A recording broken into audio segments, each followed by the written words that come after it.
Hello అండి. పిల్లలు, పెద్దలు అందరూ ఎంతో ఇష్టంగా తినే ఈ క్యాబేజీ 65 అండి.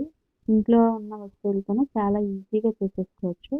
అలాగే టేస్ట్‌లో మాత్రం ఎక్కడ తగ్గదండి. చాలా టేస్టీగా ఉంటుంది. ఒకసారి ఇది ఎలా చేద్దామో చూద్దాం. దీనికోసం అయితే ఓ పావు కిలో క్యాబేజీ తీసుకున్నాననమాట. తీసుకొని సన్న సన్నగా ముక్కలు చేసేసుకోండి. చిన్నగా, సన్నగా ముక్కలు కట్ చేసుకోండి.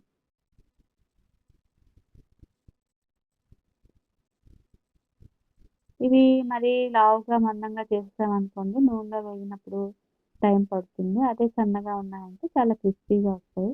దీనికోసం అయితే ఓ 50 గ్రాముల వరిపిండి తీసుకున్న అదే రైస్‌లోని జల్లించేసి వేసేస్తాను. అలాగే ఒక టేబుల్ స్పూన్ కారం కూడా యాడ్ చేయండి. అలాగే ఒక పావు స్పూన్ జీలకర్ర, అలాగే ఒక పావు టీ స్పూన్ సాల్ట్, అలాగే ఒక 5 వెల్లుల్లి రెబ్బల్ని తొక్క తీసేసి రెడీ చేసి పెట్టుకోండి. దీన్ని రోట్లో వేసేసి దంచేయండి కచ్చా పచ్చాగా. అలాగే ఇందులో ఓ 3 పచ్చిమిరపకాయలను కూడా కలిపేసి వెల్లుల్లిపాయలు, పచ్చిమిరపకాయలు కట్ కచ్చా పచ్చాగా దంచేసేయండి.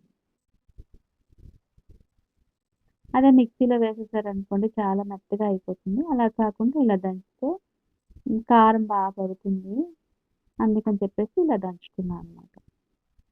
ఈ దంచుకున్న ముద్ద ఉంది కదా! ఈ పేస్ట్‌ని మనం ఇందాక పెట్టుకున్న క్యాబేజీ, వరిపిండి, కారం అన్నీ కలుపుకున్నాం కదా! అందులో వేసేసి కలిపేయండి. వీడియోనైతే స్కిప్ చేయకుండా చివరి వరకు చూడండి.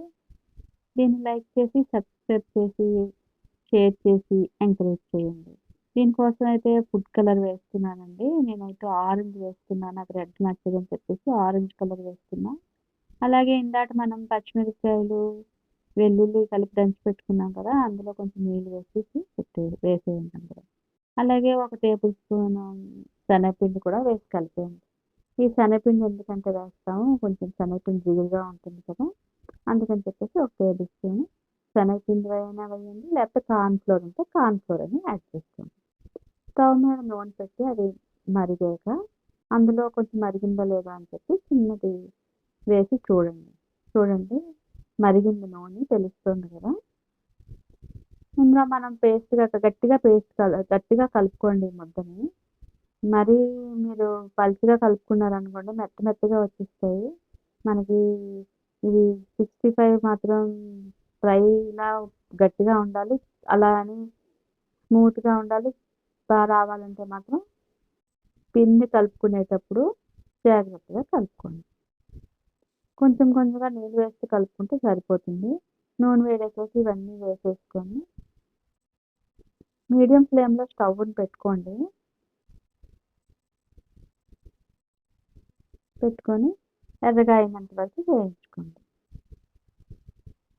ఇది మీరు పప్పులో కానీ, అన్నంలో కానీ ఎలా తిన్నా సరే చాలా ఇష్టంగా ఉంటుంది.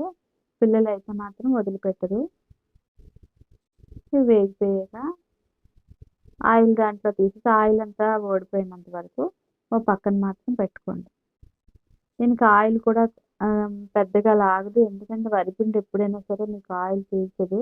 అందువల్ల మీకు నోటికి కూడా ఇబ్బంది ఉండదనమాట.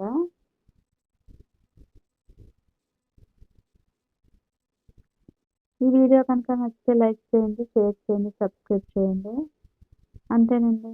అయిపోయి దీనిలో మీకు కావాలంటే పచ్చిమిరపకాయలు అవి వేయించి, ఉల్లిపాయలు వేయించి ఫ్రై చేసి పెట్టుకోవచ్చు. లేకపోతే పచ్చి ఉల్లిపాయలు వేసుకొని తిన్నా సరే చాలా టేస్టీగా ఉంటుంది. Thank you for watching.